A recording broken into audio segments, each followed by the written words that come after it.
cease and desist, 'cause you know I can't resist you, baby. This is not just a test, I'm gonna keep on doing my exercises, baby. Cease and desist, 'cause you know I can't resist you, baby. As you can tell from my wrist, I'm gonna keep on doing my exercises, baby.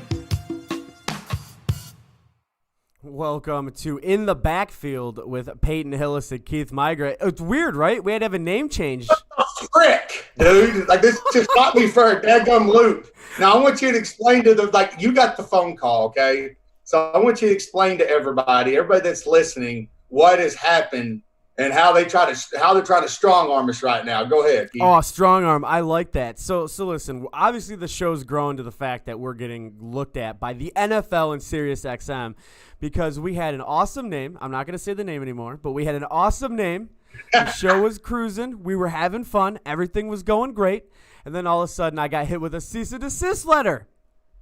How you like that?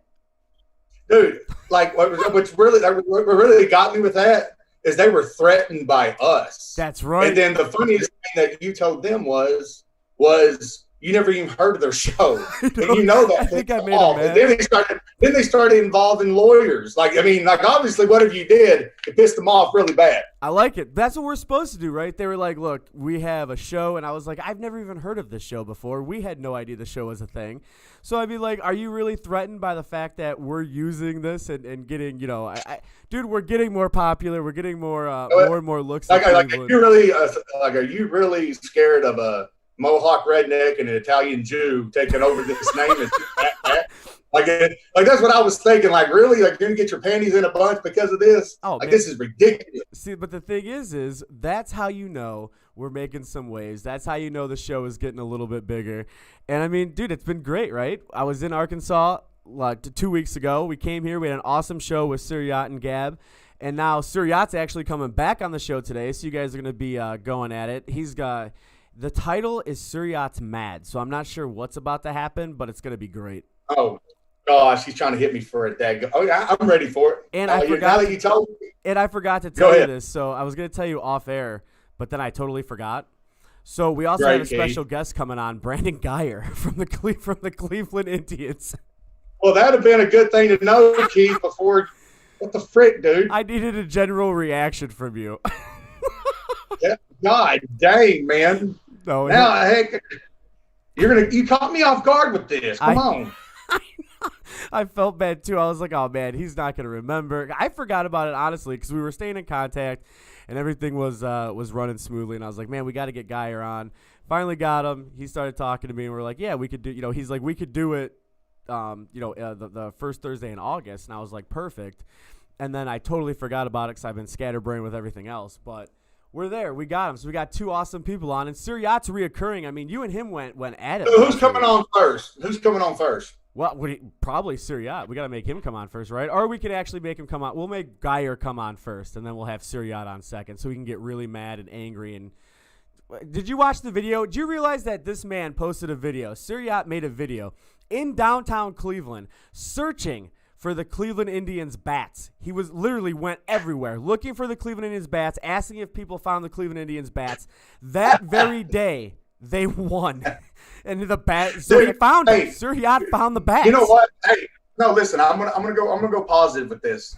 Again, like, their bats are so terrible that the pitching, the defense has made. I mean, they are playing so incredibly. If they just come out, I mean, 4 hits this past game. Are you kidding me? Exactly. Like, give them 7 hits, and let's see how the season goes. Like, they're 4-2, and like, they have not played well at all on offense. No. They're not even doing nothing on offense to help out. Absolutely nothing. It's like, I can't believe, we were talking about like how they need to come off with a spark. I mean, my gosh, the pitch. Are you kidding me? Right. I mean, they have came out with a spark. I mean, we just need some bats. Please, the Indians, if you're out there, let me play DH one game and see if I don't get you 2 hits. Oh, man, if we could get you to play DH on the Indians, I'm in. We need to start. All right, we need to start a petition. Hashtag get Peyton. I'll even wear a mask if they let me. I'll wear a mask up there. Play DH. That's awesome. So before we actually, we already did all of our introductions and stuff. Before we jump into actually what we're talking about, we did actually, this is true, we did have to fix the name. We did have to come up with a new name. We came up with In the Backfield with Peyton Hillis and Keith Migra, so check it out. We're going to have new merch stores and up and everything once we get settled and once we get rolling with it. But I did want everybody to know that was a real thing. Cease and desist actually happened. It came from the NFL and Sirius XM radio. So here we are in the backfield with Keith Migra, or with Peyton Hillis and Keith Migra. So, all right. What do we got with the NFL? Listen, Odell Beckham comes out with, with an interview with the Wall Street Journal and said the NFL shouldn't have a season. Okay? Came out and said that. Oh my! But what's really weird is he's saying they shouldn't have a season. He's talking about the NFL is, just trying to make money. They really don't care about the players' health. Right. You know what I mean? And then Stephen A. Smith comes in, and what's really weird, he's at training camp during all this interview. I'm supposing. Right. And then Stephen A. Smith comes in, and I'm trying to quote it so I don't misquote.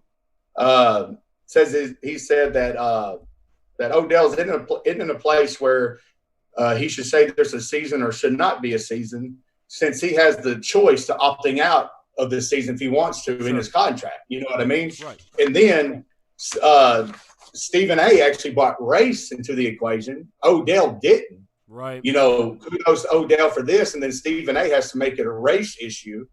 It says, and to the argument which prompted Jarvis Landry to speak up in a defense of Odell, saying that Odell didn't say anything about race or racial injustices being the reason the season shouldn't happen. Jarvis also said that this ideal interview took place before the league had set its protocols up for the season, which they have now done. Odell did report to training camp last week, which we all know. But what's really confused me on it is how bad he got attacked. And they totally went away from what he said about the players being safe, which I'm not in agreement with him on that, but he has his right to speak out and say what he wants to say. Sure, absolutely. And for Stephen A. to bring race into the equation, that's pretty messed up on his end. Well, you said Jarvis Landry spoke out in favor, right? In favor. Because obviously he also saw, too, that he didn't mention race about anything.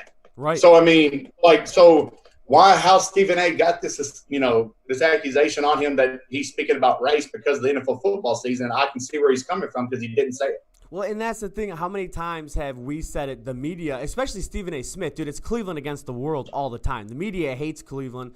They don't give us the props we deserve ever. And I totally understand that. Whatever. It's Cleveland against the world. But when you have Stephen A. Smith coming on, making these accusations, it literally falls into what we've talked about this whole time. It looked like a political agenda or something. Exactly. You know what I mean? Yeah. That's what's even more scary. And kudos to Jarvis. For taking a stand, for him because he didn't say that. Good for him. Honest to God, good for him. Oh yeah, absolutely. And that's the pack mentality that the Browns have. If you've noticed, they've been doing a lot of stuff together. They've been sticking together. Even Mayfield, Garrett, everybody, they've stayed kind of quiet when it comes to the media. And I understand why. I get why they're staying quiet because they spin their words, especially who's Stephen A. Smith to us? Do we even care? Do we even actually care what he says? Well, nobody does. The thing is that, he's been around for so long, and now, since he's talked about sports for so long, people act like he really knows what he's talking about. Crap, he's just like us. Yeah. He's just giving his opinion on it, or is coming from a higher power to tell him to say that, which is even worse if that actually happened. Well, see, but this is a free country. Odell is allowed to say what he wants to say. Yeah. I don't understand why did it have to go to race again when it didn't have to. Exactly. Well, that's that. Listen, they're already talking about dividing the locker room.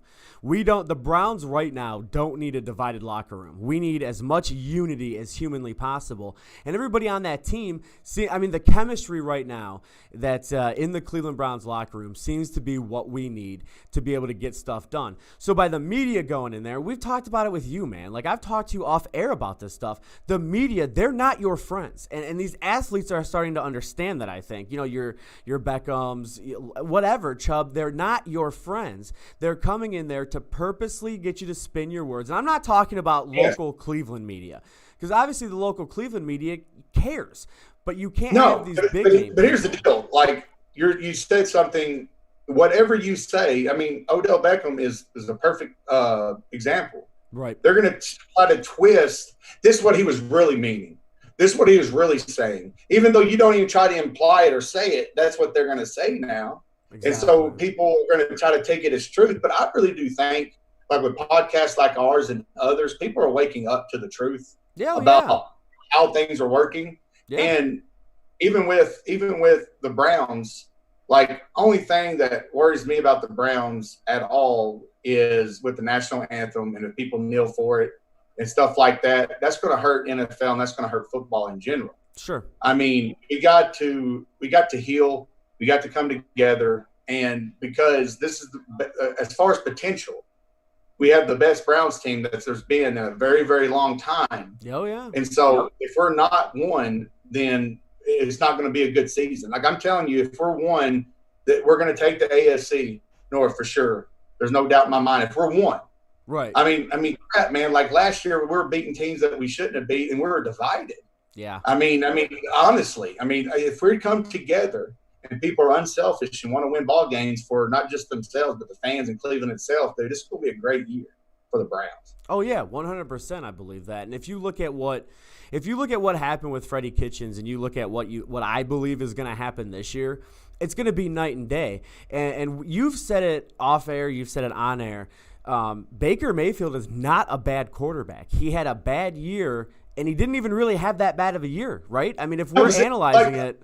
Like passing percentage, like completions, like I understand what they're saying. Yeah. But when you talk about like passing yards, God, dog, he did good. He did fine. Right. He was running out of the pocket because we had a weak offensive line last year. People got hurt. Odell was hurt the whole year. You know what I mean? He did with what he had to do with. My deal, if I could speak to Baker Mayfield, like to him from experience, and it's not that, because you know me, like I don't have a filter and I'm going to say what I want to say. Oh, truth. But sometimes it's not good, and you got to keep your ego in check back it up with your playing ability. Once you start winning ball games and once you start proving yourself, once you start shutting people up, then start talking. Then start talking what you feel, what you want to say, because you're backing it up. Back it up first before you talk, because if you don't, then you're going to get everybody against you. They're going to put the media against you to make you look bad. And I'm speaking to him as an individual player. Sure. Because the Browns are going to do what's best for them as an organization, and the media outlets are going to do what's best for them to try to create a story. And so they want him to say something to mess himself up. Where they can put him in the ground, and I don't want that for him. And I'll say something I don't understand, because I've never had this type of attention or whatever.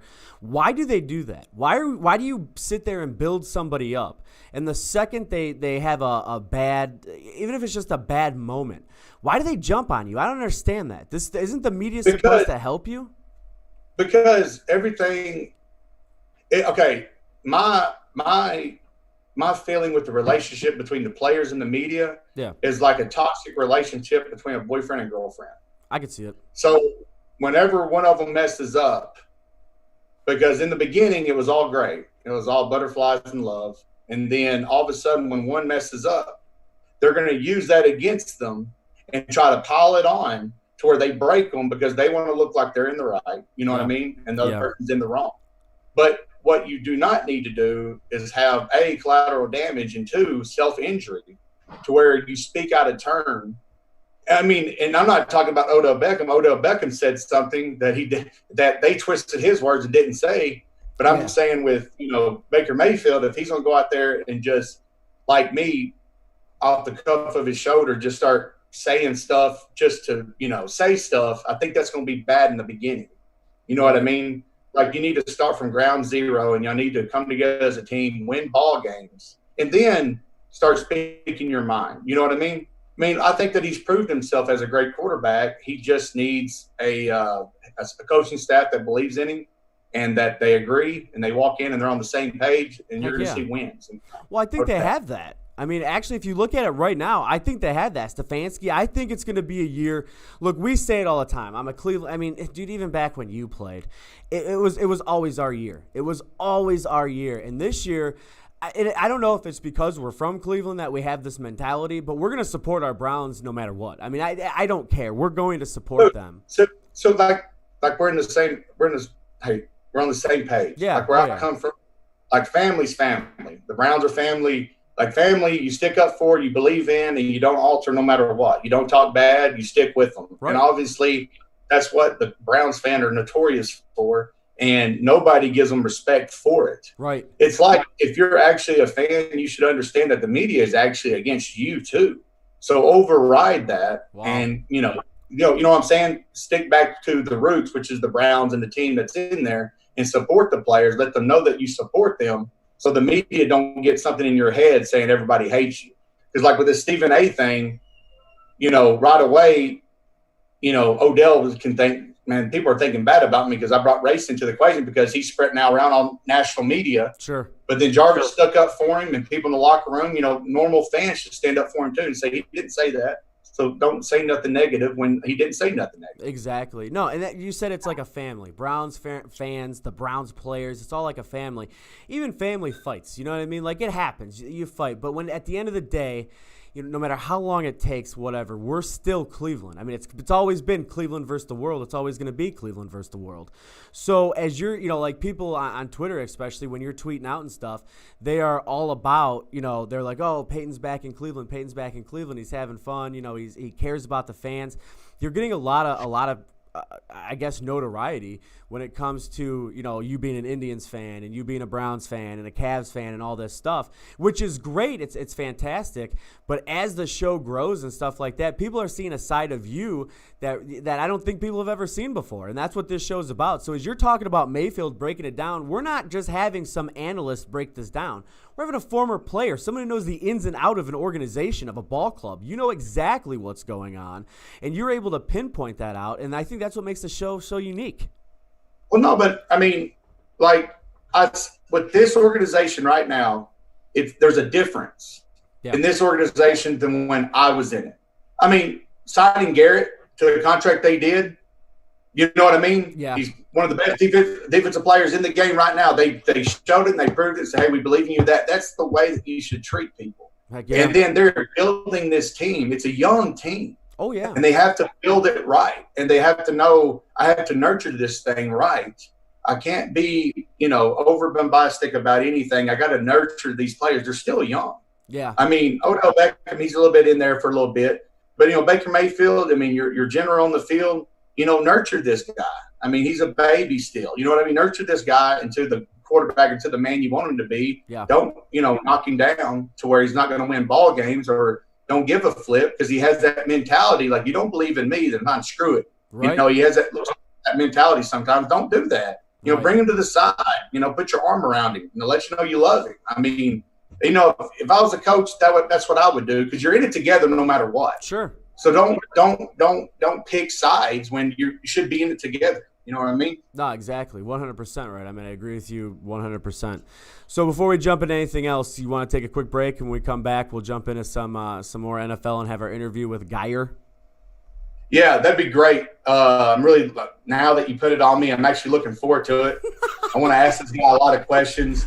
I mean, honestly, I'm telling you this right now. I'm predicting it right now. So I want everybody that's listening to know I predict that the Indians will win the pennant. I'm predicting that now. I like it. I like it. Because I tell you right now, I don't predict things like I'm the worst gambler ever. I only gamble when I know I can win. And I really feel like this is a winner we have. We got it. Because, I'm looking at the extended playoff season. Yeah. I'm looking at more teams go in. I'm looking at our bullpen, man. And I'm telling you, a lot of things can happen, and I'm looking at the positive side of it. If our bats can wake up 1 inch, or they put me at DH, let's be honest. If they put me at DH, I mean, I promise you I can hit 267. I'm going to have to tweet at the Indians. I will butt my way to 267 then if that's what they want me to do. But I will do it.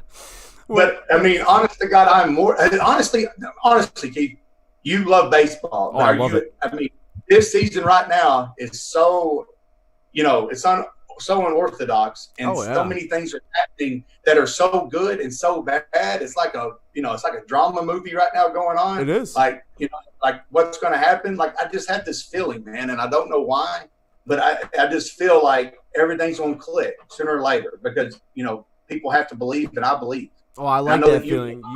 You already told me. You're like, I had to have faith.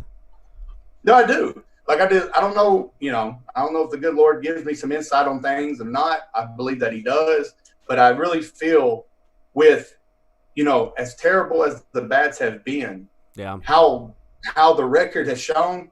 Like, we should really be 5-1. Oh yeah, there's no doubt about it. 100%. We really should be 5-1. Like that, like later innings game, we should be 5-1, and we're not hitting the ball. We're not. Like, we're not hitting the ball at all. We're gonna make Suryat start going to all these cities and try to find their bats. If they don't, he's gonna be pissed because he's gonna have to make a bunch of videos.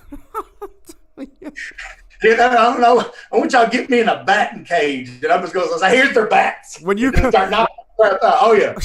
When you come down to Cleveland, we're going to the batting cages. Oh yeah, no. You know what? We should get some of the pitchers out of the Cleveland bullpen, and I say, "Hey, try to strike this guy out." And, hey, we're gonna go roll with it. That's right. That's right. All right, guys. We come back. We'll have a lot more to talk about. Don't go anywhere on In the Backfield with Peyton, Hillis, and Keith Migra because we're on a cease and desist. So we'll be right back.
Welcome back, and in the backfield with Peyton, Hillis, and Keith Migra.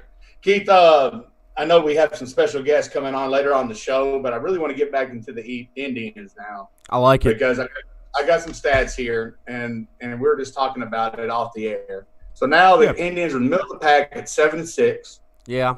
You know, Sir Yacht, a funny video, where are the bats? I mean, everybody can agree with that. I mean, honestly, he's a funny guy. I have to give him that. Absolutely. We lost 3 out of 4 with the Twins. You can look back at that. The team batting average is 183, last in the AL.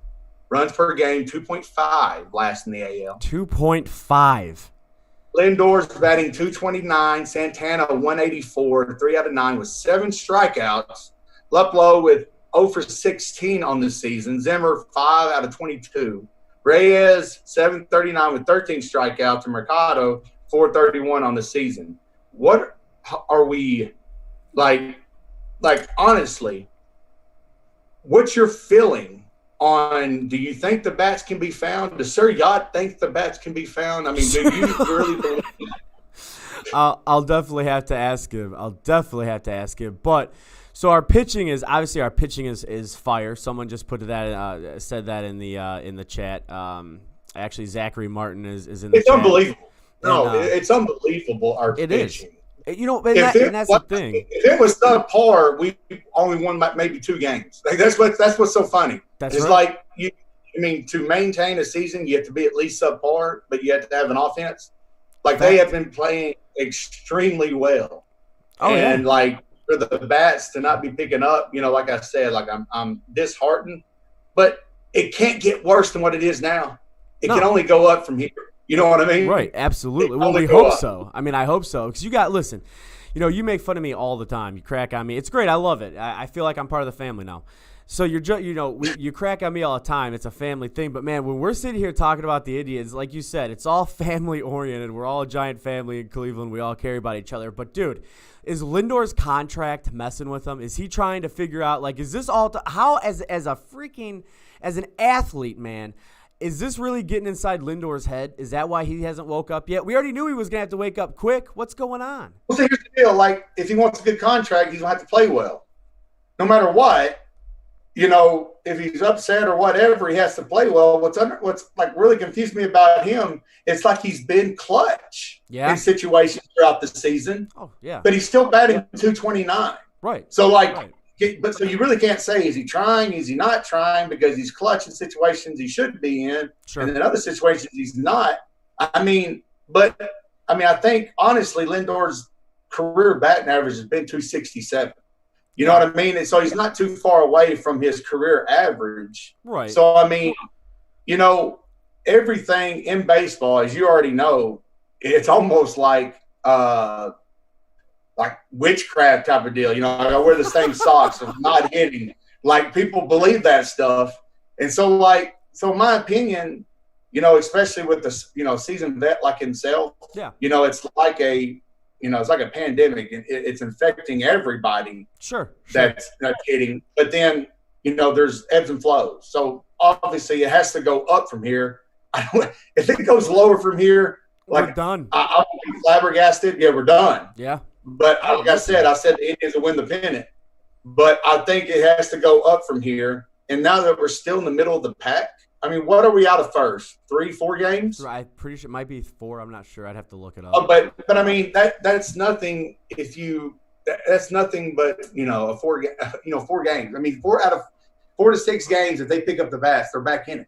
Well, that's how regular this is. You know what I mean? Right, absolutely. And I think it's going to come to a point where they do get back into it. They do get into it. Because, the Indians are always hot the second half of the season. The only problem is this is the second half of the season. There is no halves anymore. You're in a 60-game sprint. You have to wake the bats up. They had to come out hot. We already knew that. Well, let me think about it. We're not even we're like 1/8 of the season then, right now. Right? Oh, well, no, it's more than that. They played 13 games. So or 14 games, whatever it is. Yeah. Like, the thing that gets me is that now that they expanded the playoffs to 16 teams, they're making their money back with playoff games on TV. It's genius. You know what I mean? It's genius to get that money back. But, Right. you know, that also means that there's going to be more teams involved than what there should have been. And I'm thinking that's where the Indians are going to come into effect. Oh, yeah. But their bullpen is so extraordinary. You never know.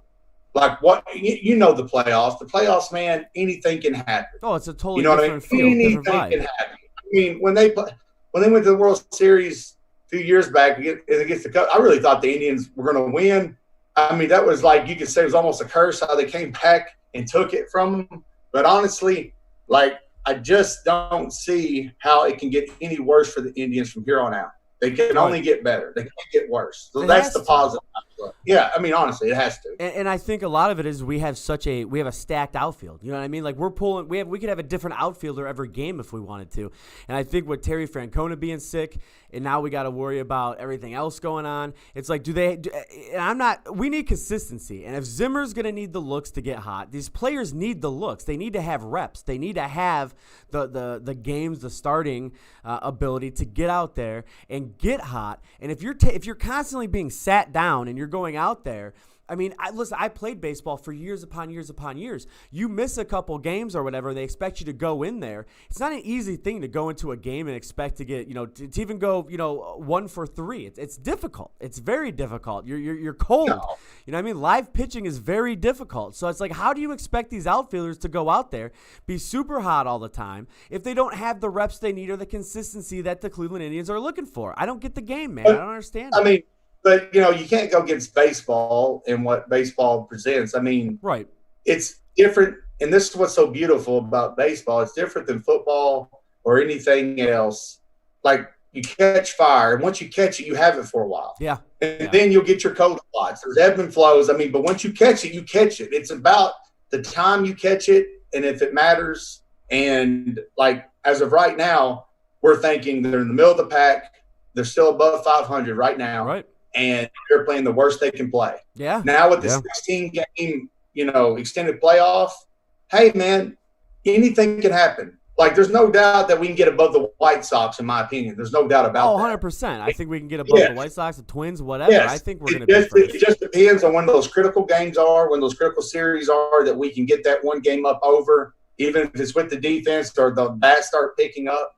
But if they're going to pick up, there's no doubt about that. I mean, crap, a blind squirrel can find a freaking acorn at any time. So, I mean, they have to get better. They can't get worse. Oh, yeah, 100%. And right now, just a little bit of an update. Right now, Cleveland Indians are on top 1-0. So, I mean, as we speak right now, they're on top 1-0. But that's what you need. But the problem is like when our starting pitching goes out there and you give up 2 runs, that's not even bad. Like that's still a quality start from your pitchers. But if a pitcher gives up 2 runs, immediately that right now, as the way the Indians have been playing, we're screwed. You know what I mean? Like they give up 2 runs, we're done. That's what's so funny. Like I could put my grandmother on shortstop because, I mean, honest to God, with our bullpen, you won't get a hit to her. Right. But it's all about that. Like, honest to God, if we went to the 5th inning and we have 4 runs, I'm feeling great.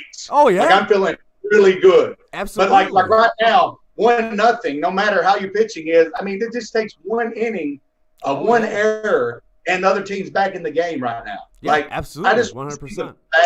I mean, just one game, just start picking up. And then you can say, like, hey, man, it's going to move on from here. I mean, exactly. To me, 1-0, what inning is it in? Do you know? Yeah, we're in the bottom of the 4th. Okay. Like a 7th inning stretch and we're still at 1-0, like that's going to have a telltale sign there. Like, okay, this is still a 50-50 game. Exactly. Because our guys, no matter how good we're picking, no matter how good our pitching is, like if it was 4-0, 5-0, I'd be like, hey, it's a wash, baby. We got we got it. Yep. But with Cleveland, why is it with every sports team, no matter who we have or what situation, it always feels like a nail biter? Why does it always feel like that? It always feels like that. It does too. It's like, man, especially when you're watching the pitching, because Brad Hand. I'm not sold on Brad Hand being the best closer we have right now. I mean, I don't know. I'm not sold on it because I'm not sure what how he approaches the situation. It's kind of when he gets on the mound, I get a little nervous. But if we can at least have a 5-run, a 5-run lead in any given time, we're gonna take the game. Our pitching's too hot. It's too much on fire. So all you gotta do is wake those bats up. I'm not worried about the pitching throughout the season because we have the depth. Unless some people start getting hurt, then I'm not really worried about it. But we have the depth to where we can stick in any game. Crap, if we average 4 or 5 runs a game, and you're saying, hey, that's a lot. If we average 3 runs a game, we're gonna win it. I mean, honest to God, we're gonna win it. But I mean, that, like I was saying before, if we can just average 225, and I'm not even asking a lot. I mean, I don't think averaging 225 for a team is a lot. No. But if we do that, like honest to God, right now we're like 10-3. Yeah. Like you know what I mean? Yeah. Absolutely. I mean, the Twins series was a fluke to me just because we had nothing. And it's not like their bullpen's better than ours. No. I mean, it really depends on the hitter at the time. And I mean, it's got to get hot. Sooner or later, it's got to get hot. Yeah, 100%. That's what I was, I said early on in the season, too. I said, is our pitching so hot right now because we were pitching against crappy teams? But then as we go in, as we start to go into the season and we start playing teams that actually can hit, our bullpen, our pitching is still on fire. So it's not a fluke. Bieber is being compared to Nolan Ryan for crying out loud. You know what I mean? Okay, check this out. Even in football, like the Browns, like when my season, we came in and whooped the Patriots. Yeah, they won like the Super Bowl that year. Like the talent across the board, from the Royals to the Twins, like there's a lot of good talent within that. When you start saying they're pitching against bad, I'm telling you, with baseball, it's different. Like baseball, it's about catching that mood when it's hot and not. And with our starting lineup, if our bats can just pick up a little bit, we're back in it. Like, just a little. Yep. I mean, you're saying the Royals suck. Okay, the Royals suck for a lot of different reasons, but it's not like, their starting lineup is so much worse. I mean, there's a lot of things that come into effect. Coaching staff, playing time, I mean, situations, tendencies, all that kind of stuff. But I mean, like, Tito, I think for what he has got right now, he's done a hell of a job. I mean, I think you would agree. Oh, yeah. 100. Listen, I have total, before we even get into that conversation, I have total faith in Tito. I love the way he coaches. I'm glad he's a coach here. I wouldn't want anybody else to coach right now. Maybe Sandy Alomar once Tito retires. But, I mean, Tito is one of the best coaches, in my opinion, hands down. I think what he did to the Indians organization is great. I think our front office is even good outside of the Dolphins. I think what he's done with the talent that he has, he's one of the best, no doubt. But people only remember winners. You know what I mean? Absolutely. And he's in that situation. They're only going to remember winners. But Tito is obviously doing it for the love of the game and the love for the Indians. Sir. Kudos. That's what we want. So we support him for that. Well, he's a passionate Cleveland guy. You know what I mean? Like, he's that's always what I'm saying. Like, and that's what we need. Think about if we probably didn't have that, where we'd be right now. Oh, we'd be like, right. And the decisions he makes are based upon, and people are like, oh, well, sometimes he's too loyal. As a player, you want that. You know what I mean? Like, as a fan, we're like, come on. But no, I mean, like, honestly, the only bad decision Tito has made is not putting me at DH. That's the only the only bad decision he's made. Like, honest to God, that's the only bad decision he's made. But other than that, he's done a hell of a job. We're gonna get you we're gonna get you playing on the Indians. Just wait. I'm gonna get you. Oh, dude, I'll tell you right now. Like, oh gosh, like it would be a different ball game.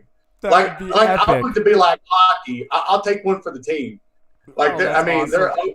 They're closer. Hey, Peyton, just act like he threw at you and go out there out of him so we can get him out of the game and so we can win this game. I'll take one for the team. I'll get ejected. We'll do that. Oh, man, I like it. You getting ejected would be the greatest thing on earth to see. You get all worked up. Hey, I want them to sign me when we play the Twins again. I'm going to fight every pitcher up there just to get them out. And then we're going to win ball games. That's the way I look at it. I just need one good blow. I got to see this. Nobody's going to stop me. Yeah. It's worth getting you in there just to see you start. I want to see you cause a bench clearing. God, I would pay to see that. No, I don't want them to do that. I don't want to hurt the team. I just want to hurt myself so we can win. Like take my fist out there, and like before, like I can run out there before the first baseman can get to me, and just start whooping his butt so he can get out of the game. I'm gonna break his arm, and then we'll be good. See, this is why we need you on the team. Oh, hey, man, hey, I love being the dude that takes the sacrifice. That's what I love. Like, hey, Peyton, you got to take one for the team. Get hit by the ball. Okay, I'll take hits. I get hit. I'm telling you right now. First base. I'm telling you right now, if they had any sense about it, if they saw you coming down the first base line, you're safe every time if I'm the first baseman. Like, I'm getting out of the way. I'm not staying there. I'm not even worried about touching first. If I ground out to shortstop, I'm aiming at the first baseman. I'm going to knock him down. I hope I hurt him. And then they eject me. That's Take him out of the lineup. Oh, yeah. They're going to have to bring somebody up from single A ball when it's all done. They're going to have a whole new team when you're done with it? Yeah. Oh, yeah. I'm telling you, dude. Like, hey, I'll take the fine because I'm not paying anything because I'll play for free. Oh, I like it. I like it. Me, baby. That's awesome. All right, when we come back, we'll probably have our guest on. We're going to take a quick break. And again, we're on a cease and desist, so the name is what now? In the Backfield with Peyton, Hillis, and Keith Migra. Good God, how people are such babies, man. Like, I'm so tired of it. I love it. I framed that letter, just so you know. Yeah. NFL, feel bad for the NFL because they make billions of dollars every year. Let's crush the little guy because he has a little success. That's right. That's right. That's how you know the show's getting bigger. So we'll be right back, guys. We're on a cease and desist. Don't go anywhere.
Welcome back to In the Backfield with Peyton, Hillis, and Keith. I'm sorry, I got to laugh about it. I'm trying not to, but cease and desist, right? Hey, man, it is what it is. We got a strong arm. It's cool. That's right. So if you are calm, balanced, and need some help, CBD Delight, they will help you out. CBD Cafe, go there, check them out. They got some good products, good stuff there. But we have a very special guest today. And, so growing up as an Indians fan, I don't ever fanboy over anybody. You know that. But I got Brandon Geyer on the phone. He's with us today. He was one of my favorite players watching it. It was great when he was in an Indians uniform. You knew something was going to go well. What do you call him, Peyton? Are you coming out of the closet with the piñata? Is No, that what you're trying to I'm say? just I'm just saying he was my I'm just favorite asking, player. man. That's what I heard. Like that's what I interpreted from that. Like I'm strongly Stephen A. Smith in you right now. That's what I heard. Oh my gosh! So we got Brandon Geyer with us. How are you, man? Oh man, I'm good, man. I can't complain. Thanks for having me on, guys. And I don't know if I heard it. Did I hear Peyton say pinata? Yeah, he called you the pinata. Okay. Yeah, that's I get that a lot. Now that I haven't played this year, I hear. Do you take offense to that? Stuff I hear it a good amount, so it's all good. Right. He said Peyton wants to know if you take offense to it. Oh no, not at all. It's funny though. Quick story is they never, that name came about in the World Series. Joe Buck called me that. He said he heard teammates call me that, but the thing is, that was never really what it was with in Tampa Bay. People called me La, but not Pinata. They called me La because it's like a very long story. But Chris Archer and I came up with the Rays and the Cubs together. And one season I got a lot of cheap hits, like bloopers and stuff. And so, him and, Starlin Castro and some other guys called me La because I was getting, the feminine version of, L's masculine, La's feminine. Because I was getting all these bloop hits and weak hits, they called me La. And so that's this is a sensitive subject. I have a feeling. I'm sorry. Because I had never heard it before he said it. What a good story. That's awesome. So that is a good story. So honestly, if there's anybody who's a punching bag out his career, that was me. So when I was reading up on you, man, I was like, hey, this is my type of guy right here. He takes one for the team. I mean, being called the pinata. Hey, baby, you're on my side. That's right. I do remember you, man, you were a baseball magnet. Did they go out? Do you ever think you got intentionally hit, or was it just that bad of luck? No, man, I don't think it was ever intentional because the pitchers knew that I didn't care if I got hit. So they're like, why would I waste that hitting someone on someone who doesn't care if they get hit? So I never honestly think it is. Most of the time the pitchers are pissed because they're mad that I don't move at all. So if anything, they're more pissed than trying to hit me on purpose. That's what you need, though. You got in their head, man. Yeah. Honestly, it's that guy, you're like, I got to take my frustration out on somebody. Ever to get hit, but it worked in my favor where, these pitchers who try to pitch me in a lot, they're like, man, if I miss too much in, then I'm going to hit him. He's going to get on base. So then I feel like it kind of got in some lefties' heads every now and then. And then, maybe they would make a mistake or throw it outside, which is where I like the ball, to get my arms extended. So, yeah, in a lot of ways it works to my benefit for sure. That's awesome. Well, hey, Brandon, man, what are you up to now, man? How's life working out for you now? What are you up to? Yeah, so really just enjoying time with the family. When I retired, that was a big reason. I got 3 young kids at home, and when I retired, that was a huge thing. It was just, I was sick of being away from the family and not being able to watch them grow up. Did I imagine when I retired I'd be around them 24/7? No. No, it's great being around them, although it's definitely a grind. Besides that, started a company. So doing that, it's called Fully Equipped Athlete, and really just trying to work with as many athletes as possible and equip them with the tools that I know will help them be successful on and off the field, and tools that I don't feel like people stress enough when they're trying to help people reach their full potential. So that's really what I'm doing now, and we'll see where it goes.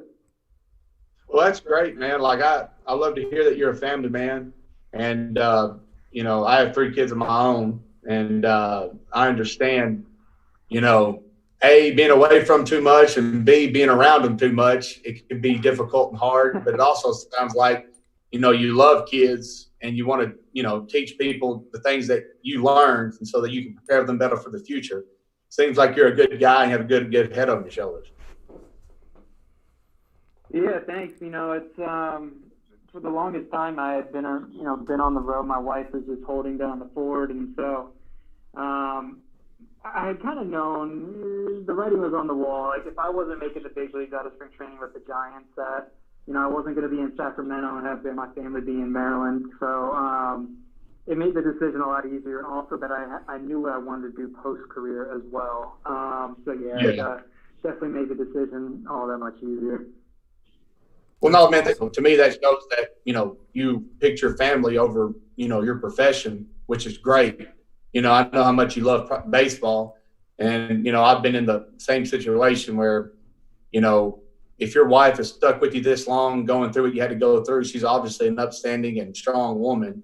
Kudos to her. Mm-hmm. And, you know, it's probably been a real battle, but it's good that you are still together and that you love each other, and then you still have a second passion, which, you know, you already said you knew, having coming out instead of going to Sacramento. So, honestly, man, great for you. I'm proud of you. Yeah, thank you. So, got a couple quick questions before we dive into some deep stuff. So, I don't want to get into the whole Corona thing and the whole virus things. There's no point to it. We already know. But if you were playing in this season now, in this 60-game season, what would your mind frame be going into it? I mean, 60 games is crazy. Yeah, that's a great question. 60 games. Obviously, if you get on any long losing streak, then you can, unless you go on a huge winning streak, kind of like our Indians winning streak a couple years ago. If you went on one of those winning streaks, you can about be a lock for number 1 seed. But yeah, it would be crazy. I mean, there's already so much pressure to win every game, and now that's just magnified even more.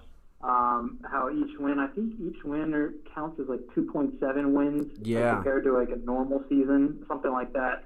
So yeah, you definitely have to be all in almost every night, and it'd be a weird feeling for sure. What do you feel about the Indians? Have you been keeping up with them? How do you think that they'll fare out?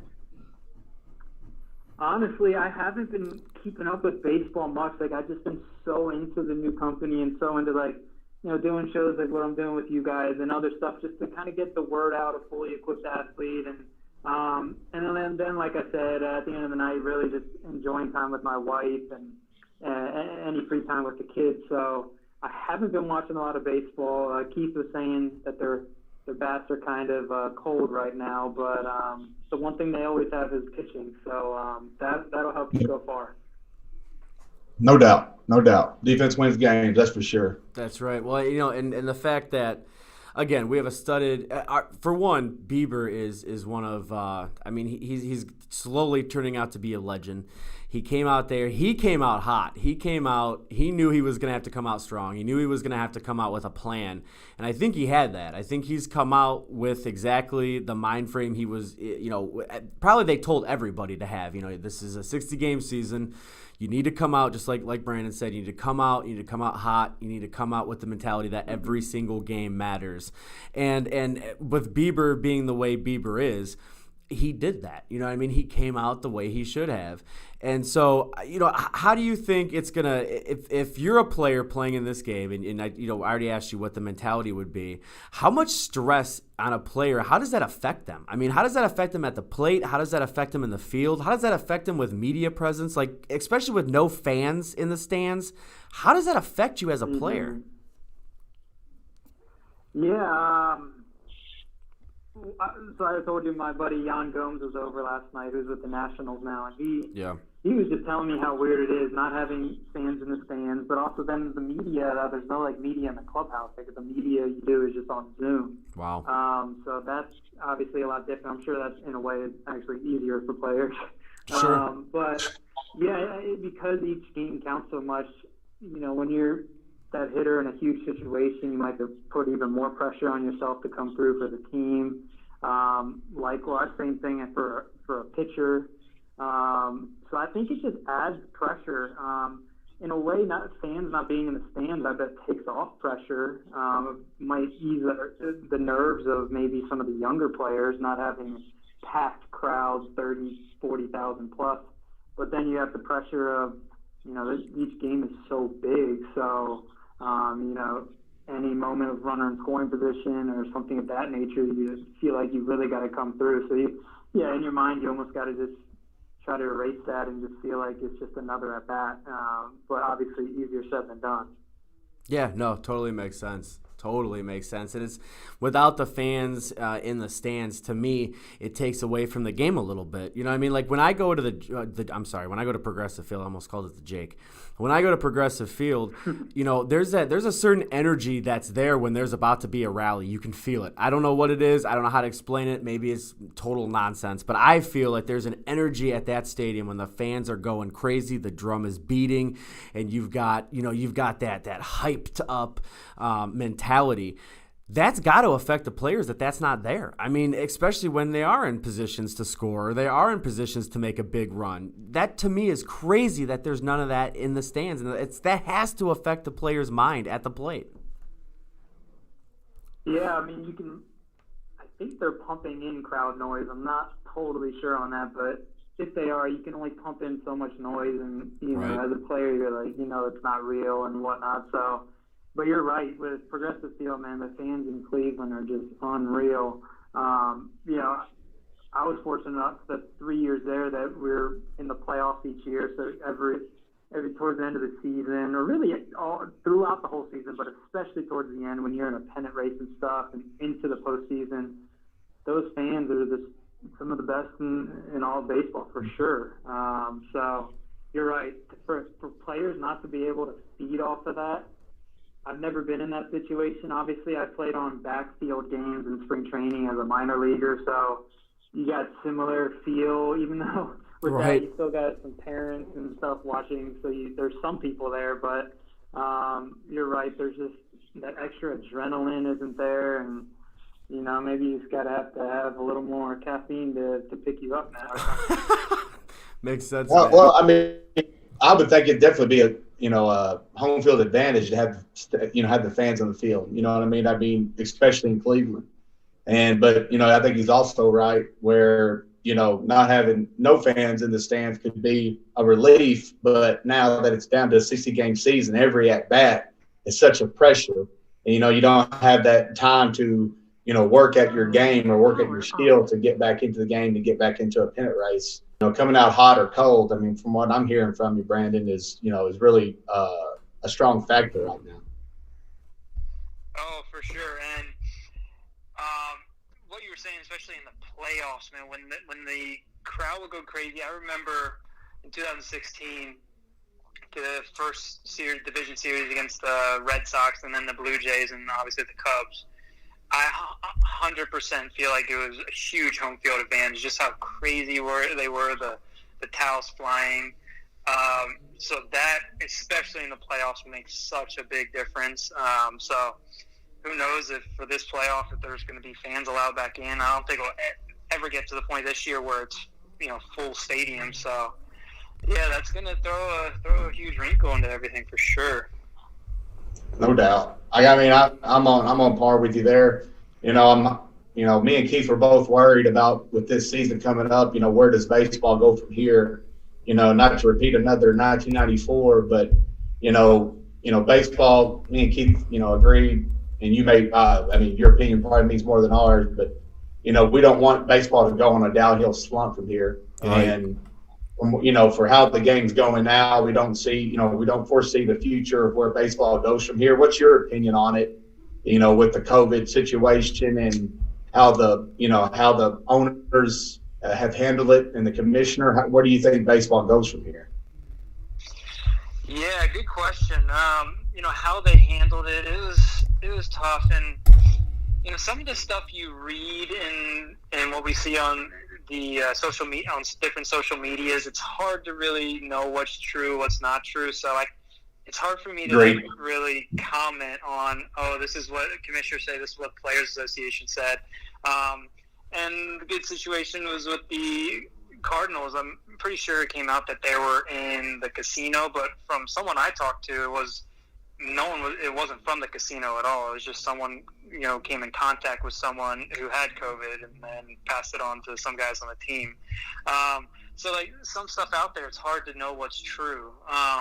But where do I see baseball in the future? I think it'll come right back. I really do. I mean, there's so many good young players, and I know a collective bargaining agreement's coming up too, so you got to get through that, and hopefully that goes smooth. But yeah, there's just so many good players, and baseball's America's pastime. I think it's going to be just fine. You just kind of got to get through this tough stretch here. I think I can agree with you on that. I mean, if not, it picks up right where it left off, maybe a little bit better. I mean, baseball is still one of those sports now that, it hasn't changed really a whole lot from talent to pastime and tradition over the past 50, 60 years.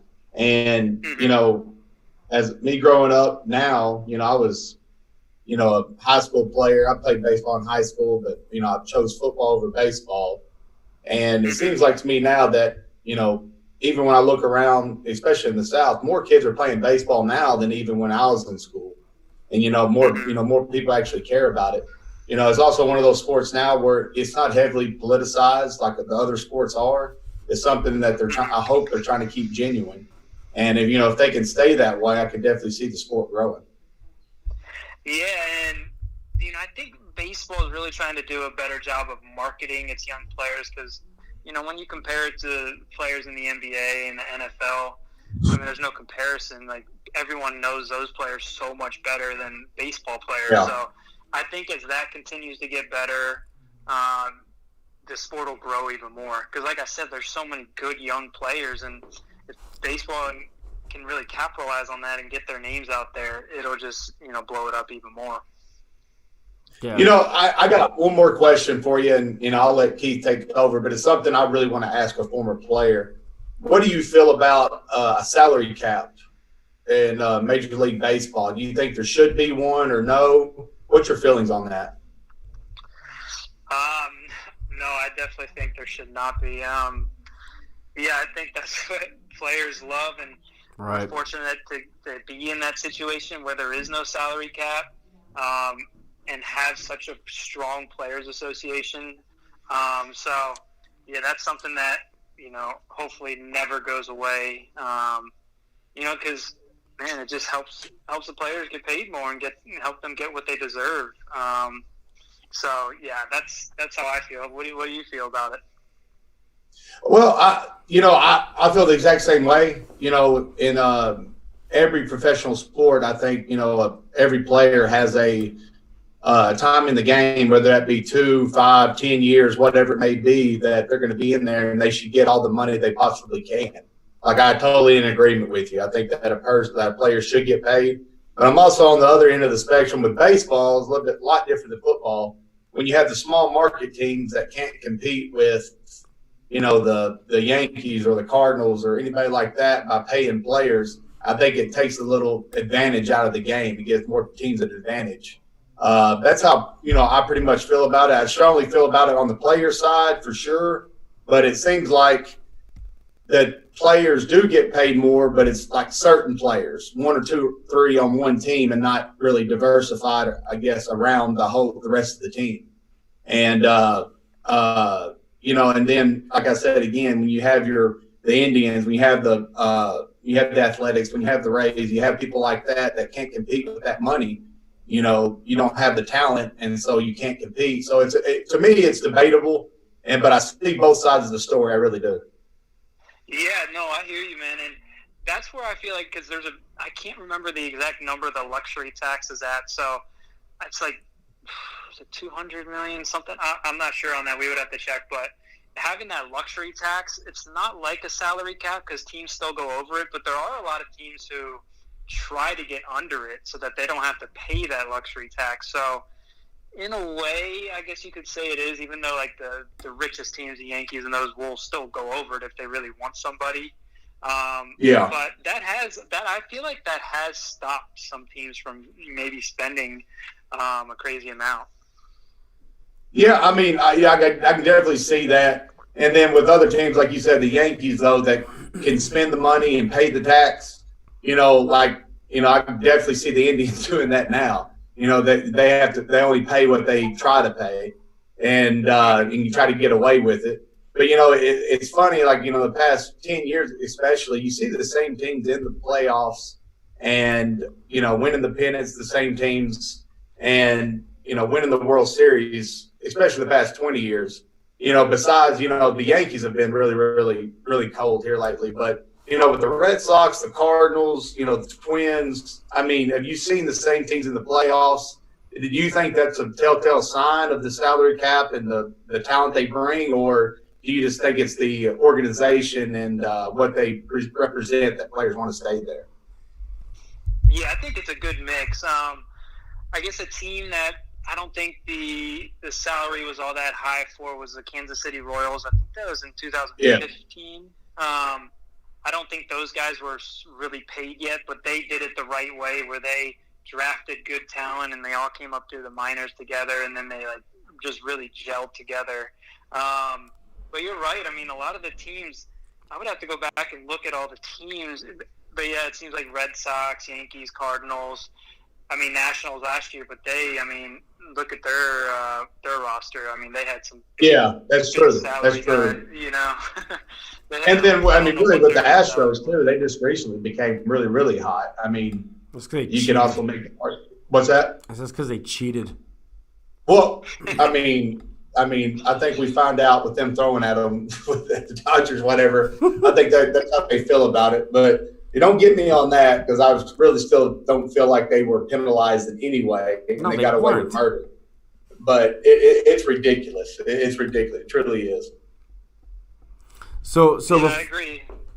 So before we let you go and get everything going, your new company. So again, we want to help out as much as we can. I think about how you're starting, how you're doing everything. What can we do to help you? How can people find it? And what's the plan? Yeah, so it's you can just find me at the website is fullyequippedathlete.com, and I know I played baseball, but yeah, like you, Peyton, I was a huge football player.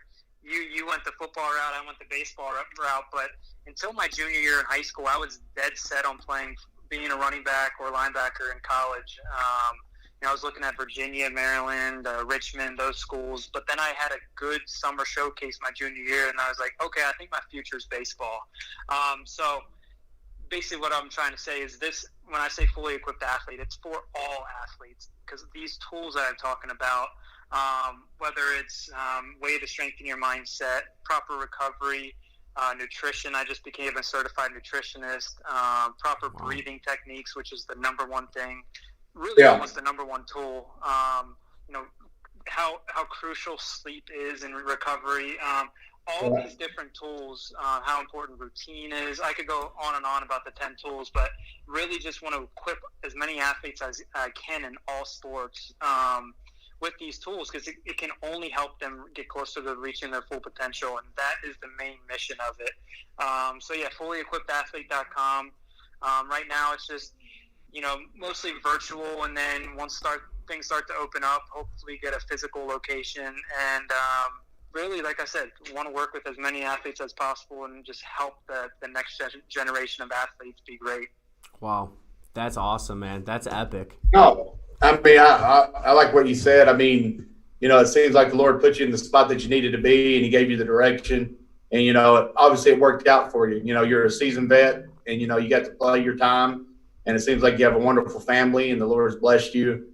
And it seems like you care to let, the younger generation know, what to experience, and try to give them, every side of every aspect of what it is to be an athlete, from nutrition to health to injury, everything else. So I think it's really great what you're doing, and I hope the best for you. Yeah, thank you guys a lot. I really appreciate that. Awesome, man. Dude, I appreciate you coming on. We appreciate you coming on, and hopefully we'll be able to hook up sometime later. Yeah, anytime. It's a pleasure talking, and honestly, yeah, whenever you want to have me back on, I'd love to chat with you guys, and yeah, best to you guys as well. Thanks, man. It's awesome. Yeah, it's good to really. I mean, hopefully, we can connect in a few months and see how your business is going. I really hope the best for it, man. Yeah, thank you so much. Awesome, Thanks, man. Peyton. Thanks, Keith. Yep, no problem. We miss you in an Indians uniform, buddy. So hopefully we'll talk soon. All right, yeah, sounds good. Have a good one, man. Okay, bye, guys. So there you go, Brandon Geyer. And I had to use my phone. I looked like an idiot. I was having my phone on the mic, and it was gosh. I know, but I heard him great. I don't know if the people tuning in could hear him, but I could hear him just great. He seemed like a really great guy, did he not? Well, the whole time we were talking, I talked to him off air a little bit, and he's super good. I mean, he's just a down to earth kind of guy. And no doubt.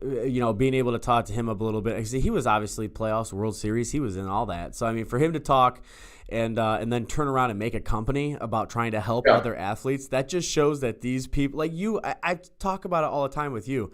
You are just a normal person that that loves what he does and loves helping other people, and that's what Geyer is. It's a great thing when you get to see this part of the athlete that I don't think fans get to see too often.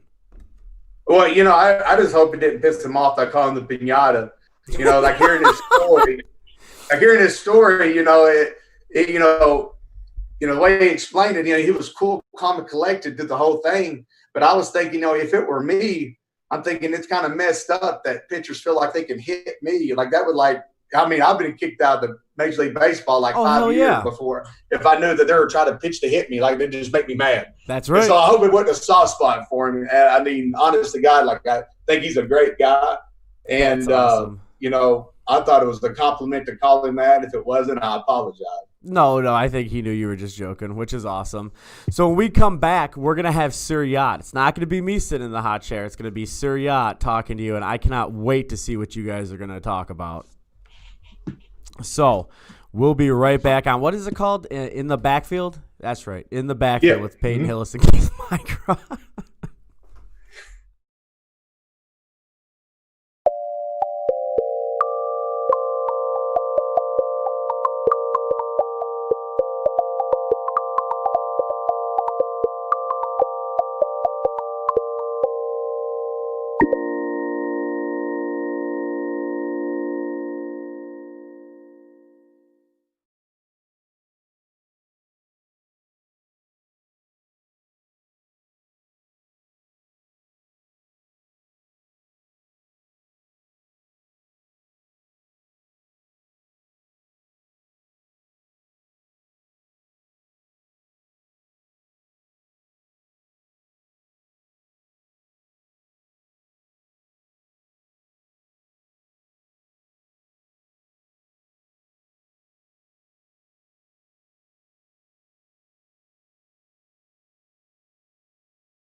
Welcome back within the backfield with Peyton, Hillis, and Keith Migra. We have our other special guest today, Sir Yacht, the yachtster with the yacht hat on, ready for Gilligan's Island. Sir Yacht, what's up, baby? How you doing?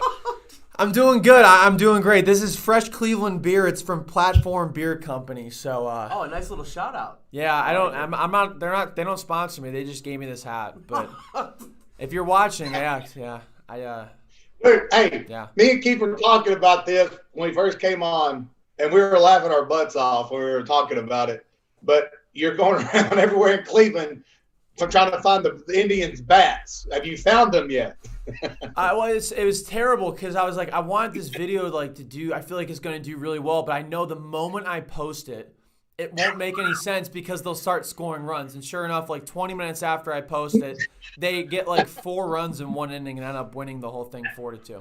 You did that. You did that. I think I found it. Yes. I'm Yeah. glad. What pisses me off even more though is that I don't know if you saw it, Peyton, but the Reds Twitter account tweeted out yesterday. They were like, "Oh, Cleveland, so nice that LeBron left twice." It's like, shut the fuck up. What are you talking about? Dude, Charles Manson didn't even want to come back to your disgusting city. LeBron at least wanted to come back and won a championship. We have, and the funny thing is, the Reds scored 0 runs. That Twitter account, they gave the Indians firepower. Why would you? What has Cincinnati ever won? Just say that. What has Cincinnati ever won? I don't remember the Bengals or the Reds winning in the past 30 years. Yeah. How is their NBA team doing, by the way? Yeah. Last time, Oscar Robinson in the 60s. That's the last day that he was dunking on milkmen. That's what that was about. And congratulations. At least LeBron is allowed in the Hall of Fame. Pete Rose isn't allowed in the Hall of Fame. So you guys love that guy so much. They're just not relevant. Their chili is miserable. They're in Kentucky. Their airport is in Kentucky. They're just not you're talking all this shit for what? You have nothing to back it up. There's nothing. If I can talk smack back as a Cleveland sports fan, then that's how you know you don't really have anything. So No, hey. checkmate. you got him not even be able to say anything. Hey, come on now. Honestly, Pete Rose should be in the Hall of Fame. Let's give him that. I agree. I agree he should be, but he can't. Hey, He's not allowed. let me ask you this, because I know you're a diehard Cleveland. Hey, and I love that about you. But is LeBron James the GOAT?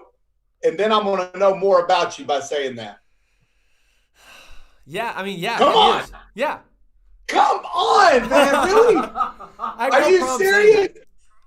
What? Okay. Statistically. How do you? No. How do you compare him to Michael Jordan? How? I don't see it. I usually use stats. That's how I usually compare people. Stats. Yeah, So, I use individual statistics, not the 6 rings argument, because that team that he left was won one more game than when he was there, and whenever he retired. So they're a good team. They're 1-2. There's no doubt. Nobody argues. If people say that somebody else is 1 or 2, they're delusional. You don't want. Well, here's my deal. If LeBron James is so great, why don't he stay with one team? Why is he moving around so much? Well, so what about Wayne Gretzky? Wayne Gretzky's the greatest hockey player of all time. Didn't stay with one franchise. Well, he didn't go to 20. LeBron's been with how many now? 4. LeBron's because his age, later on, when he was getting older, he went to different teams to play. But he won Stanley Cups with 2 teams. Well, okay, but LeBron's won national championship. Championship with 2 teams, right? The Heat and the Cleveland. Right, but that's my point. That's my argument. Is that it doesn't make him not great. But what I'm saying is that why does he leave? Why did Jordan leave twice? Jordan left for family reasons the first time. His dad died. God, yeah. Sorry, I left sports because my dad died. God love me. I'm sorry. I'm an evil man for doing that. He might have. And then number 2. He might have. No. I don't know. They're saying because of a gambling thing. You watched The Last Dance. Oh my gosh! Get the freak out of here. He's gonna need money then if it's for gambling. Be real. I don't know. And I am not saying this happened. Get the freak out of here. I'm just saying this is a rumor. I don't know. But rumor. Oh, You got so him you're the all worked media up. now. The dog in the background is going crazy. Statistically, LeBron James is Yeah. better than Michael Jordan in every That is category. re- except maybe that free is the throw most percentage. insane Free throw thing I've percentage. ever heard. Every honestly, category. If he goes for the money, he can't be the best player ever. That's what he does. He follows the money. In Miami, he took such underpaid contracts like that. He went for the opposite of the money. I think he went where his best chance of winning a ring was. I think that's where he went. I think that's why. It was about getting that first and putting him on. But then why didn't he stay with Cleveland? I don't know. Hell, the team he's on now is the Cleveland I mean, I Cavaliers. want him to stay. I don't agree that he left, but that doesn't take away from his pedigree. And I think if he wins a title with 3 different teams, like being like the Finals MVP, I mean, nobody's ever done that. Nobody's ever done that. You don't think like Michael Jordan in his day couldn't have won with 3 different teams? Really? If he wanted to go, but he didn't though. That's the thing. I mean, one-on-one. Well, yeah, because he was loyal. Yeah, he was loyal, so that he's a butthead for that. Shame him for being loyal. Peyton, I hate that. One-on-one in their primes. LeBron, Jordan, who wins? You are out of your mind. It's kind of like the same with Muhammad Ali and Mike Tyson. There is no comparison here. Mike Tyson would kill Muhammad Ali in his prime. We had this argument when I was in Arkansas. What? I feel like that's a good. Yes. After he went to prison, he was never the same again. When he was 8, he won the Golden Glove in the Olympics when he was 16. Yeah, but Muhammad Ali was amazing. Muhammad Ali who did he fight in the 60s and the 70s? Joe Frazier? George Foreman? Are you kidding me? Are you kidding me? Are you literally saying that like Muhammad Ali stands a chance against Mike Tyson in his prime? Are you literally telling me that? Both of them in their prime, Muhammad Ali stands a chance. Dude, those are 2 badass fighters. I don't know. I don't know. I'm not saying it wouldn't be a good fight. I would pay for it on pay-per-view, but I think Ali's got the upper hand. Have you seen, the difference between Ali is he would last in the 6th or 7th round. Yeah, Mike Tyson would knock everybody out within 2 rounds, knock them out cold. Yeah, but you're acting like it's Alabama versus Arkansas, like it's that big of a blowout. Like those are 2. No, they're both. Like Alabama and Arkansas is not even a comparison, and I'm an Arkansas guy. I know you are. That's why I said it. I'll admit that. But I'm sitting there saying that if you win 6 championships, people only remember the winners. All right. So the only reason why Muhammad Ali was remembered is because he came out on top, and Tyson fell from the rafters and talks like a gay fag. That's it. That's the only reason why it all happened. That's all the reason why he has a bad rap. The dude in his prime was the baddest dude ever. Was he not? Tyson? Yes. No, you that dude was an animal. Hold on. You gotta look at all right. So back to LeBron and Michael. Who wins one-on-one? Are you telling me that Jordan would beat LeBron one-on-one? Because if you are, I agree with you. I agree with you. Dude, you got to be kidding me. It's like saying Tom Brady is not the best quarterback ever, even though he's won 7 Super Bowls. Who's going to sit there and say Tom Brady's not the best quarterback that's ever played? No, absolutely. Okay. That's not even for discussion. Jordan won 6. How many years did he play? Was it 13? 13 years did he play? I think more than that. I'm not sure. The dude saying the championship with food poisoning. I mean, that's amazing. Dude, I don't care. He had a hangover. Jordan stuck with the Bulls. Nobody knew who Scottie Pippen was. Dennis Rodman was the only person he played with that had any notoriety. Tony Kukoc, that's Keith Migra in a Bulls outfit, and he could hit threes. This is ridiculous. Nobody knows who I am. Thanks, Peyton. Thanks, Austin. You're Italian Jew. I don't care. But anyway, bottom line, LeBron leaves Cleveland twice, and you're still saying he's the GOAT. That baffles me. That baffles me. I don't agree that he left, but I still think he's the greatest player of all time. Look at every statistic except maybe free throw percentage. And LeBron is better. Okay, you know what? I'll do this. I'll put Shaq against LeBron James one-on-one. I bet you Shaq wins. No, Shaq wins every time. Okay, does that make him the best player ever? That's about how you question. I don't know. But It that's, has to play He's with not the the team. best player that's ever. individual matchup compared to statistics. You think Shaq? wins Well, every game against basketball is LeBron? a team Prime Shaq. sport. Prime Shaq. Shaq, Nobody alright, could yeah. guard Shaq. Yeah. No, but Shaq couldn't hit a free throw for his life depended on So it. didn't need to. Didn't need Right? to. No, he only had to No, hop like he, switches like and honest to go. God, he looked like a fat girl at prom shooting a free throw. Look Like, up. he didn't want to be there. He didn't want to be there. Just look up the video of Shaq dunking on David Robinson, the Admiral. He literally tossed him aside like he was like paper mache. And this dude is like one of the greatest players to ever play in the NBA, and Shaq just threw him aside and dunked on him. Like, But nobody but can you're guard saying- Shaq. but you're saying that LeBron James is better than Shaq, though, right? I But think if you have LeBron is better one-on-one, than it's no Shaq, yeah. competition. Okay, In terms of, but I'm saying on a team, who brings the team better together? Michael Jordan or LeBron James? LeBron. LeBron brings the team better. How? There was I already have a the team without dude Michael. actually freaking agreeing with me on this one. Like, he does not bring people together. With LeBron, the team. Okay, so the team that Jordan had when he retired, they won 57 games the next year. The team that LeBron left every single time in Cleveland, they won maybe 20 games every year. I'm telling you, and you could say maybe it's a general manager's fault or something, but the impact that LeBron made, I'm not saying Jordan's impact wasn't great. They're 1 and 2, regardless of what people think.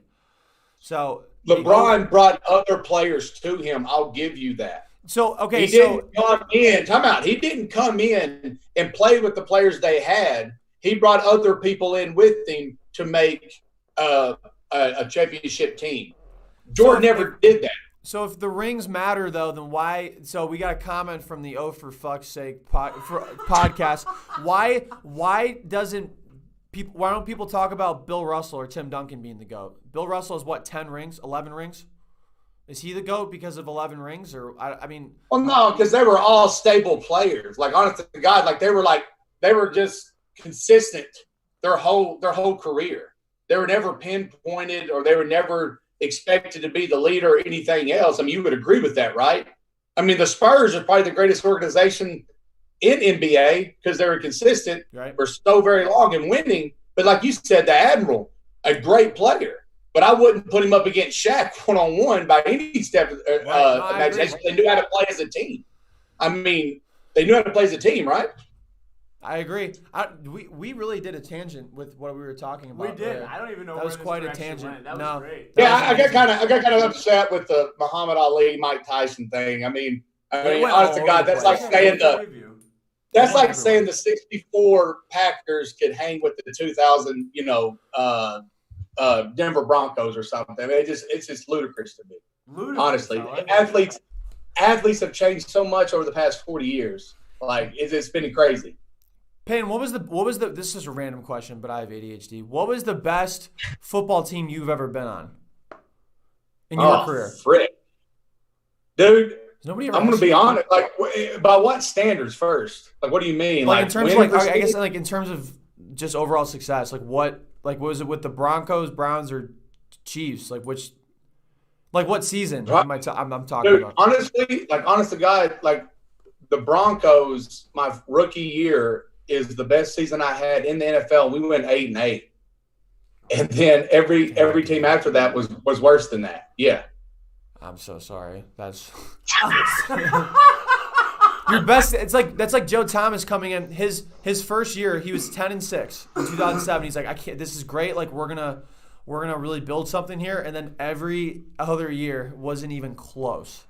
no, not even close. 7 Not wins even was close. the one in like 2014 with like fucking Brian Horner and Johnny Manziel. Johnny Manziel?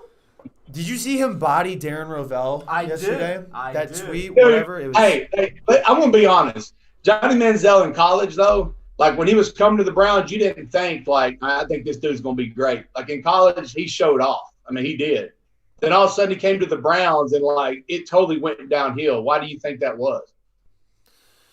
Why did it go downhill? Because he was incredibly undisciplined.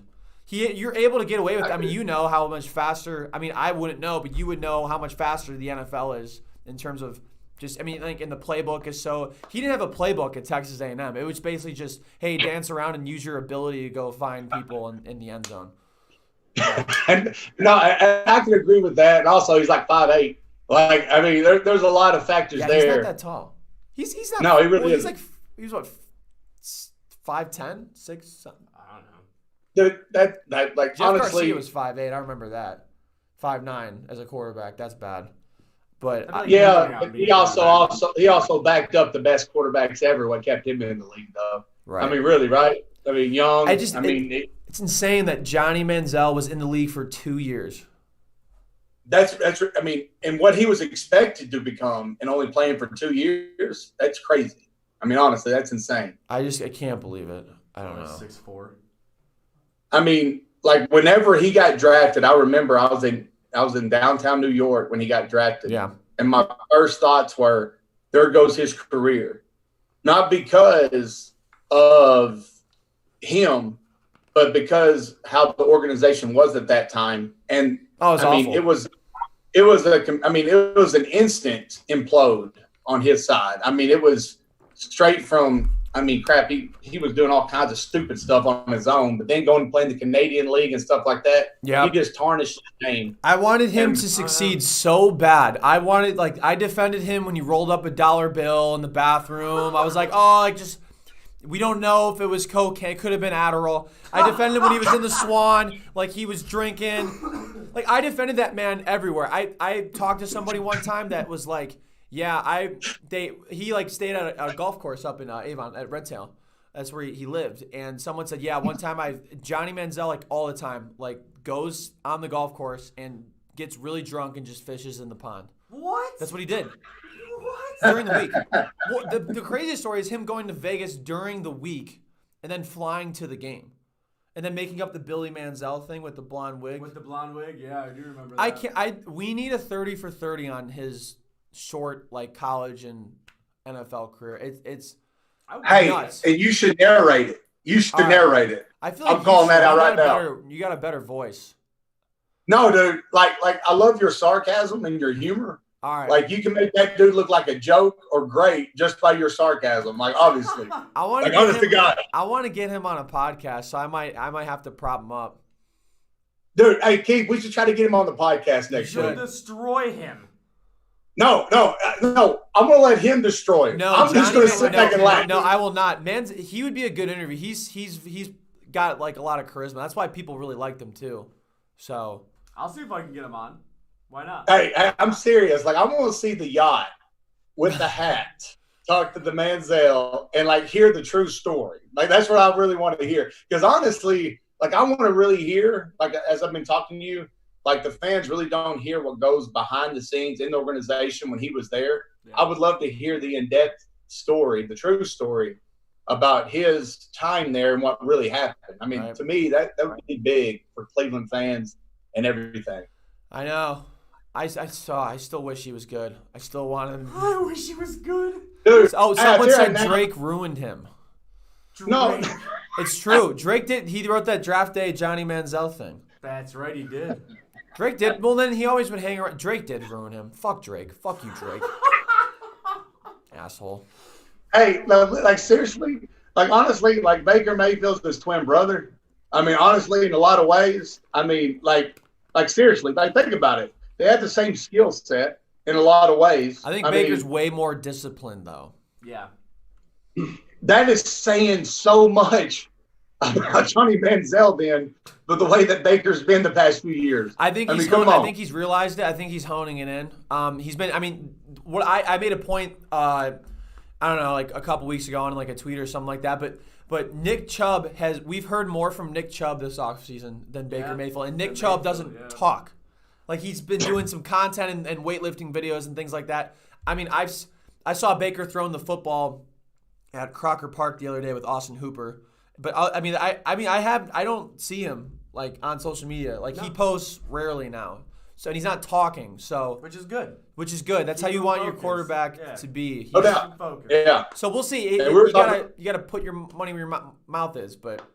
We were talking about it earlier in the show. Like, right now is the time for him to shut up, nut up, put up, And then if you start winning games, you know, you can talk a little bit more. But there's so much that he has to overcome right now, that there's so much against him right now. And I think that he is the best young talent in the NFL. I really do. I agree. It all depends on how the coaching staff comes in and how they nurture him and everything. We talked about that earlier in the show. Right. But, I mean, Cleveland is in a better spot now than they ever have been. They have so much younger talent. I mean, they need some help on the offensive line. But other than that, like, there's no doubt in my mind they can win the AFC North this year if they come together. Wow. But Yeah, I know. no, Wow, look at you, Peyton. No, dude, listen. Lamar Jackson in Baltimore is one hit away from an injury that could cost him the rest of the season. He makes that team, and if he's going to play like reckless as a quarterback, like he does, run the option the way he does, it's just one hit. And then you kidding me? The Steelers and the Bengals, they're not the same teams. They're not. I would agree. Ben Roethlisberger's done. I mean, honest to God, they're not the same teams. Cleveland's young, and really they have a lot of talent, more talent they've had in 15 years. I mean, honest to God, they really have. And it just depends on if this guy can come in and nurture these guys and put them on the same page. I like it, though. You know, I like it. I was thinking wild card, but I like the division talk, too. I like that. Like Lamar Jackson, I mean, honest to God, like look at Michael Vick, It's Cam not Newton. sustainable. Yes, it's not. It's not consistent. It's 1 year at a time that they can fold or break, and it could be this year. I mean, I wouldn't put my odds against that. I mean, when you have a Tom Brady, when you have a Brett Favre, when you have a Steve Young, Joe Montana, somebody that's consistent, it's going to sit in the pocket and you know and provide what you need or what you put out there, then you know it's going to you kind of know what you're getting year to year. But there's no doubt that the Patriots are not winning 3 ball games this year. We're going with Cam Newton, and now the Tampa Bay is going to at least win 8 ball games by having Tom Brady. Would you not agree with that? I would agree. Yeah, I would agree with that. Yeah. I think so. I mean, Cam Newton sucks, and I mean, like honest to God, like what has he done the past couple of years? And then I know, like I said, New England's been notorious of bringing people back, you know, from their prime, Randy Moss included. But this guy right here, if they're thinking that they're going to bring him back to the promised land, that is crazy. How do you get rid of the best ever, the GOAT of NFL, and get Cam Newton? I will never understand that. I mean, he is not the same player that he was. I mean, obviously, you know, Cam won the MVP in 2015, and but I don't know. I mean, history time and time again is the Patriots. I mean, the Patriots won 11-5 with Matt Castle at quarterback when Brady was out with that ACL injury. So I don't know. But the thing is, they've only really done that with Tom Brady. Can he do it with Cam Newton? We'll see. I agree with you. I don't know. I don't buy the hype. I mean, I want Cam to be successful. I don't want the Patriots to be successful. So I guess I don't want Cam to be successful. But I don't know. But I mean, like honestly, as far as the Patriots have came, they have got less and less talented over the years, and Tom Brady has still brought them to the Super Bowl. I mean, when Matt Castle was there, they had a totally different team than what they had last year, the year previous. And I mean, 2 years ago, I mean, he was in the. I mean, name 3 guys off the New England Patriots 2 years ago when they played the Eagles in the NFL or the Super Bowl. Name 3 besides Tom Brady. James White, Julian Edelman. That's not easy. Patrick Chung. I mean, that was 3, but that was really hard. That was not easy. Yeah, you had to think about it, right? It just you makes had to think what about pisses it. me off about the Patriots is that they had a bad year last year. They went 12-4 and lost in like the divisional. It's like, yeah, right. Like, why do you? No, but like, why do you think they got rid of him? Like, honest to God, why do you think they got rid of him? Because he's 42, going on to 43. And he went 12-4. He played like who's the receivers? It's not like he has a Jerry Rice. Like he's playing with like Edelman. You asked for the reason. I'm just telling you. I don't know why they got rid of him. He's gonna play till he's 45, 46. Honestly. And like I'm impressed. Like honest to God, in my opinion, like from what I heard from the Gronk, like why he quit, it was health issues. Right? It was his neck, everything else. So he retired. All of a sudden, Brady goes to Tampa Bay. Then he gets signed by Tampa Bay? Gronk said he wasn't having fun anymore either. They don't have fun in New England. They win, but they don't have fun. So Gronk, Gronk wants to have fun. That's what it is. Hey, Hey, I can understand that, but there had to be something that brought him back in, and that was Brady. Right. Because obviously he didn't like the situation that it was in New England, because obviously it's not going in the right direction. By getting Cam Newton out of all people, I don't think that's a good direction. Truth? Yeah. So you got a show coming up, right? Yeah, we got the Yacht Club finally on Monday. Peyton, we'll get you on the show. We got. I can only imagine what he's going to do to me. I got it. Yeah, I mean, you're in my dojo now. Yeah, I know. But we're getting Mac Wilson on the show, which would be exciting. I'm trying to get Nick Chubb on, so that would be cool. Cool. Yeah, he just followed me this morning, so Awesome. I'm taking it to my advantage. We'll see. I would love to get him on, but yeah, I'm excited. I think we're gonna dress up in suit and ties for the first episode. So it's hot in here, so hopefully we can. I don't know. We'll figure it out. It's fine. If he dies, he dies. You know. Are you showing up to Keith's birthday party? Yeah, I'll be there. Okay, I will be there too. I will see you there. We're going to find out who can wear a more outlandish outfit, me or you. Because obviously, you're not a color-coordinated guy. You're like my dad.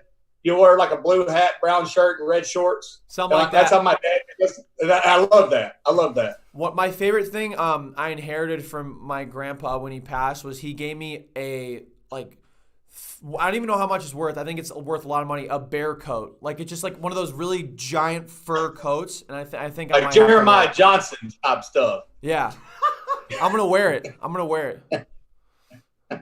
Oh my gosh, this is gonna be. Dude, my birthday is about to turn into a birthday bash. I got you coming. You're gonna wear some crazy stuff. You're gonna be there wearing some crazy stuff.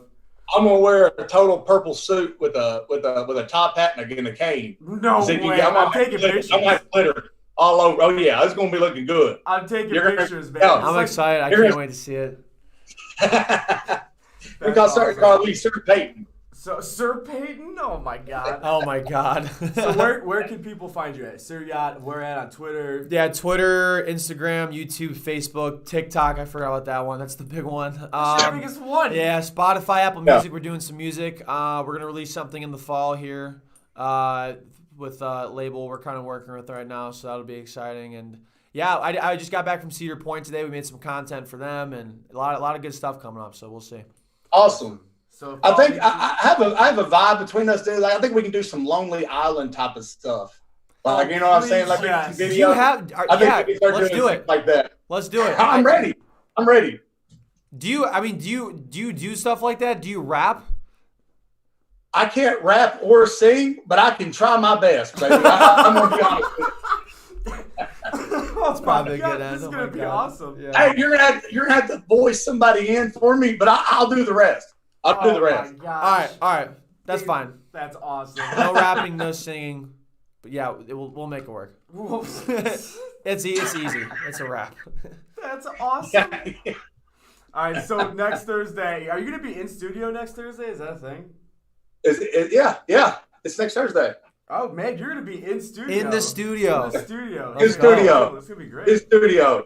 So like, hey, sir, I'll let you even pick out my outfit. Oh, to wear on air?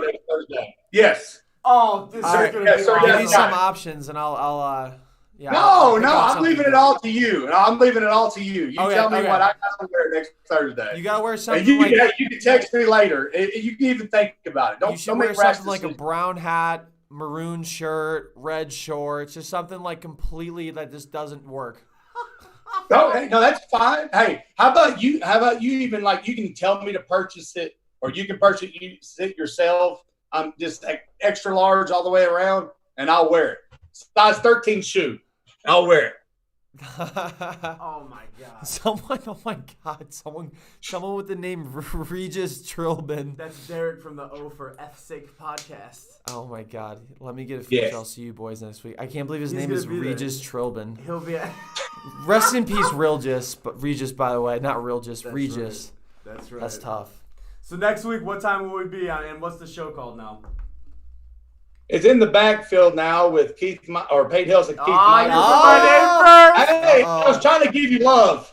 But honestly, the NFL, when they sent us a cease and desist order, that's how much we threatened them. That's right. Because we took the name and we're growing by the week, by the thousands. Hey, man, they had to hate on us somehow. They start singing lawyers, whatever. Hey, we had to change our name. Whatever, dude. We'll roll with it. I love it. I don't care. I love it. We'll be back next Thursday at 6:30 with Hillis in-house wearing something ridiculous that Sir Yacht's going to pick for My him. fashion sense is miserable. I can't wait. This is great. No, dude. I love the Gilligan's Island look. I swear to God, I love it on you. Like, it looks great. Like, Nobody else thinks it looks like the Gilligan's Island.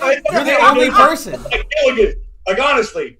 Like, I got a guy that looks like the skipper. We can look good next week. There's no doubt. I can't wait. I'm looking forward to it. I'm looking forward to it. We'll be back next Thursday, guys. Thanks for tuning in, and we'll see you later.